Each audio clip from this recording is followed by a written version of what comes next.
Welcome to Kindness Studio, where powerful stories inspire hope and strength. If you believe in second chances and emotional journeys, make sure to subscribe to Kindness Studio, like this video, and share your thoughts in the comments. Today's story will remind you never to lose hope. James Carter stood outside a towering glass office building in downtown Chicago, clutching 10 carefully organized documents in his hands. His clothes were simple and modest, reflecting years of financial struggle. As a single father raising his young daughter Emma alone, this interview meant more than employment. It meant survival and stability. He looked down at the papers, each page representing hours of preparation and quiet determination. Late nights studying after putting Emma to sleep had exhausted him, but he never complained. That morning, she hugged him tightly and whispered, "You're my hero, Dad." Those words carried him forward bravely. Inside the building, the polished floors and bright lights felt intimidating. James signed in at the front desk and waited nervously, adjusting his collar. His heart pounded loudly in his chest. He reminded himself that he had faced harder battles before: lonely nights, unpaid bills, and raising a child without help. When the interviewer greeted him, he offered a polite handshake and a hopeful smile. The conversation began smoothly. Questions about his experience and past projects were answered clearly. For a moment, confidence filled his voice. He allowed himself to imagine calling Emma later with good news and relief. Then the technical assessment appeared on the screen. The problem was complex, more advanced than he expected. His thoughts tangled together. The answers he had practiced seemed distant. He tried explaining his reasoning, but his voice trembled slightly. The room felt smaller, and every second of silence felt painfully loud. Sweat formed on his forehead as he struggled to organize his thoughts. He noticed the interviewer observing him carefully, her expression unreadable. Doubt crept into his heart. He thought about the rent due next week and the promise he had made to give Emma a better life someday.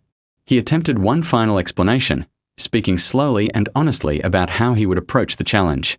But deep down, he knew it wasn't strong enough. The confidence he carried earlier had faded. He felt exposed and vulnerable, like every sacrifice he had made was slipping away. Finally, the interview concluded with polite professionalism. "Thank you for coming. We'll be in touch." The words sounded distant and final. James forced a small, respectful smile and gathered his documents carefully.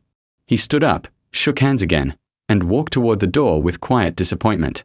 The hallway felt longer than before. Each step echoed softly as his shoulders dropped.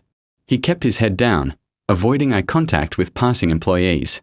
The 10 documents in his hands now felt heavier, no longer symbols of preparation, but reminders of a chance lost brushed against his face.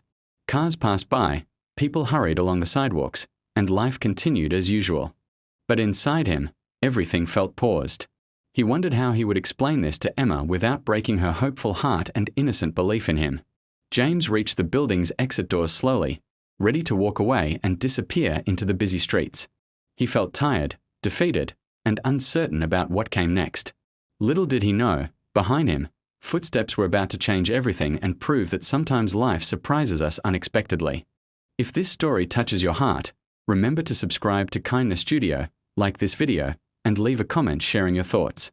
Stories like this remind us that even in moments of failure, hope can still be waiting just around the corner. James had just stepped outside the glass doors when he heard hurried footsteps behind him. At first, he ignored them, assuming they belonged to another busy employee. His head stayed down, his grip tightening on the 10 documents. His heart felt heavy, and disappointment clouded every thought as he walked forward slowly alone. "James, wait!" A clear voice called out behind him. He froze instantly, surprised to hear his name. Slowly, he turned around. The interviewer was running toward him, her expression urgent and serious.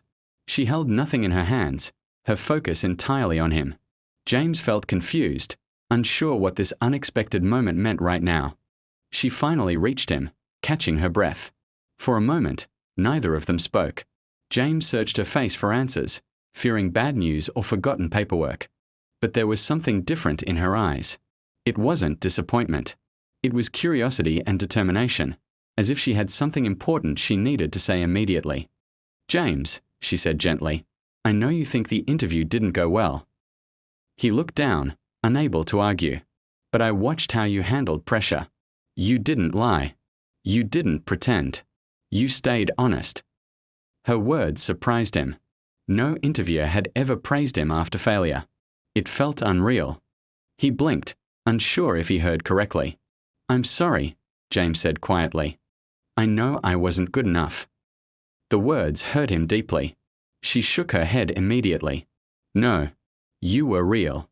And that matters more than perfect answers. Skills can grow, but honesty and determination cannot be taught easily." Her words slowly reached his heart. For years, he had doubted himself. Life had taught him survival, not confidence. Hearing someone recognize his effort instead of his failure felt overwhelming. He tightened his grip on the documents, unsure whether to hope or protect himself from another possible disappointment and emotional pain. "We actually have another position opening soon," she continued. "It's different from the one you applied for, but it suits your experience better. It offers training, stability, and—" James stared at her, unable to hide his shock. His mind struggled to accept her words. Moments ago, he felt like giving up completely. Now, hope was quietly returning. "Are you serious?" he asked, his voice barely steady. She smiled warmly. "Yes. I believe you deserve this chance." Growth. When I saw you walking away, I knew I couldn't let you leave without telling you this opportunity. For the first time that day, James felt something shift inside him. The heavy cloud of failure began to lift. He realized that sometimes effort is seen, even when results aren't perfect. Someone had noticed his sincerity, his resilience, and his willingness to keep trying despite fear and overwhelming pressure. She handed him her business card. "Call me tomorrow," she said. "We'll begin the process."